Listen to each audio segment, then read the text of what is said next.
Sure, here's a revised version of the paragraph with clearer structure and smoother flow. Although it wasn't announced until shortly before tip-off that Caitlin Clark wouldn't be playing, this preseason game still brought intensity. When Mystics' rookie Kiki Iriafen delivered a flagrant foul that could have seriously injured the Fever's new addition, Sophie Cunningham had a fiery response of her own. Her message was loud and clear. "You want to body slam me? Fine." She backed it, up by dropping 21 points, making her statement on the court. Would you like it to sound more dramatic, playful, or journalistic? This proves there is an agenda against the Indiana Fever. There is an attack agenda. Here's a polished and energetic rewrite of your paragraph. In a preseason game that felt more like a playoff battle, the Indiana Fever showed a side we rarely saw last season: grit, unity, and a fierce willingness to defend each other. Even with Caitlin Clark sidelined by a lingering leg issue, the Fever made one thing clear: they're not a team to be pushed around anymore. This game marked the emergence of a new identity, led by players like Sophie Cunningham, Lexi Hull, and Melissa Smith, who made it known they won't back down from anyone. In this video, we'll break down all the action: Sophie's fiery response, the Fever's no-nonsense attitude, and how the Mystics reacted after things got physical. If you're riding with Indiana, drop a spicy Sophie in the comments below.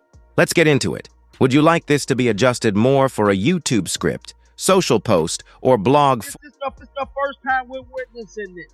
They're attacking Sophie Cunningham just like they did Caitlin last year. There is an agenda against this basketball team, and I'm calling it out right now. The league better step in immediately. They better step in immediately. We better not be dealing with what we dealt with last year with Caitlin. Here's a refined and engaging rewrite of your paragraph. What do you do when the face of your franchise is sidelined? That was the challenge the Indiana Fever faced as they opened their preseason against the Washington Mystics, without Caitlin Clark. This wasn't just any absence. It marked the first game Clark has missed in 5 years, covering her entire college career at Iowa, and now the start of her WNBA journey. Head coach Stephanie White made the cautious but strategic decision to sit Clark, who was experiencing some tightness in her left leg.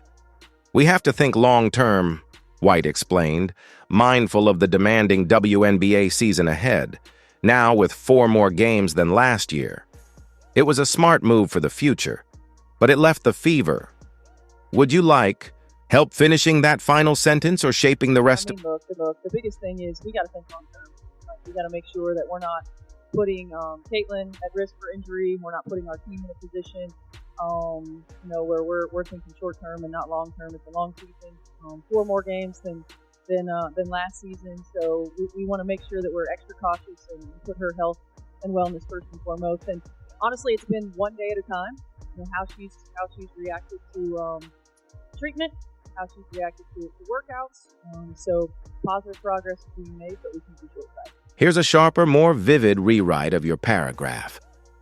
The first quarter was rough for Indiana, as they stumbled out of the gate and quickly found themselves in trouble. The Mystics took control early, outscoring the Fever 24-13 and setting the tone with aggressive, dominant play. Indiana struggled to find any rhythm, missing easy layups and showing little offensive cohesion. As the deficit swelled to 15 points, fans couldn't help but wonder, was this game over before it even started?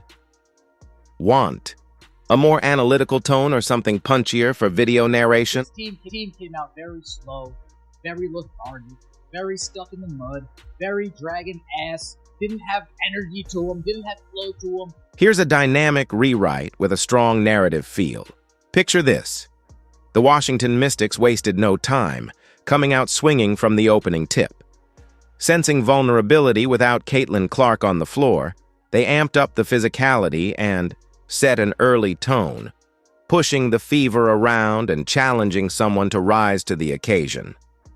The Mystics smelled blood in the water, and for a moment, it looked like they were on their way to an easy rout of a Clarkless Indiana squad. Would you like to keep this same energy throughout the rest of the recap? Stephanie White seemed frustrated. We were down 15. Stephanie White called the timeout, and she must have stuck her foot up her team's ass. And said, you see this arena? You see all these fans that came to watch you guys? 12,461 people. They didn't come to watch you guys. They didn't come to watch you guys drag ass. Let's play some defense and let's get it together offensively. Here's a polished and engaging rewrite of your paragraph. Meanwhile, an unexpected spark came off the bench in the form of Lexi Hull. With relentless energy and hustle, she began to shift the momentum in Indiana's favor. Hull racked up 4 steals, throwing a wrench into Washington's offense, and chipped in 13 crucial points to keep the Fever within reach. Kelsey Mitchell later credited her teammate for doing the dirty work and delivering exactly the kind of spark the team needed. When things were slipping away, would you like to build this into a full highlight break? Lexi Hull looked the most confident I've ever seen Lexi Hull looked the most confident I have ever seen Lexi Hull look, putting the ball on the ground, taking it to the rack, shooting threes, middies, turnaround fades. Whether they went in or not, we can get into that another day. But the fact that she's confident enough in her game to where she's at least willing to try to do something to make the offense happen, to create points, to create confusion among the defense. Here's a refined and impactful rewrite of your paragraph. Despite the early struggles and a steep double-digit deficit, the Fever displayed something far more important than a fast start: resilience. Instead of using Caitlin Clark's absence as an excuse, they treated it as a challenge. One by one, players began to settle in. The defense locked in with intensity, and what once looked like a runaway lead started to shrink. The tide was turning, and Indiana wasn't backing down. Would you like help continuing this momentum? Sophie Cunningham and Lexi Hull, these two players. Sophie Cunningham gave us 21, Lexi Hull gave us 13. The Blonde Bombers is what they're calling them. We were down 15 in the first half. Why were we down 15? We could have been within 3 at halftime. Here's a clear, powerful, and dramatic rewrite of your paragraph. How did the Fever manage to stay competitive without Caitlin Clark? The answer wasn't one player trying to replicate her 20-plus points per game. It was a team effort. Unexpected. Heroes stepped up, playing with heart, grit, and a collective refusal to back down from Washington's physical play. But the Mystics' aggressive approach would soon backfire, spectacularly. Midway through the second quarter, with Indiana starting to find its rhythm, the game took a dramatic turn. Mystics rookie Kiki Iriafen delivered what looked less like a basketball play and more like a wrestling move, body slamming Sophie Cunningham to the floor with just under 5 minutes left in the half. Clark's absence had only been announced shortly before tip-off, but this wasn't about her anymore. This was about respect, toughness, and making a statement.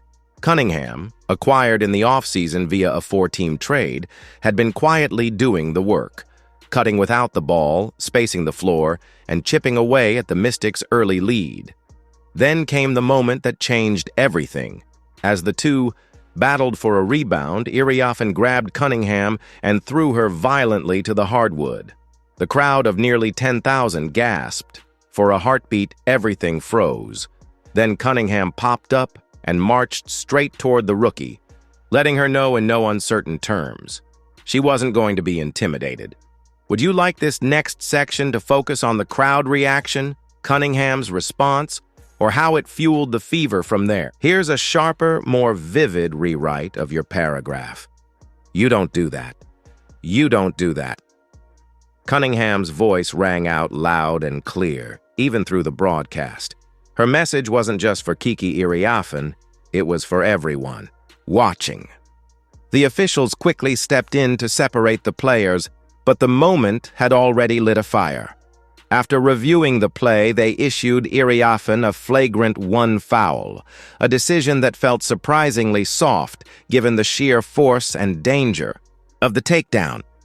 Would you like to continue building tension into what happened? Here's a more impactful and polished rewrite of your paragraph. But the Mystics didn't stop there. Later in the game, Brittany Sykes took it a step further, delivering another unnecessary shove that sent Cunningham crashing to the floor for the second time. This wasn't just physical play. It was deliberate. It wasn't subtle. It wasn't basketball. It was targeted aggression, plain and simple. A clear pattern was emerging. Washington players were singling out Sophie Cunningham, and the message was any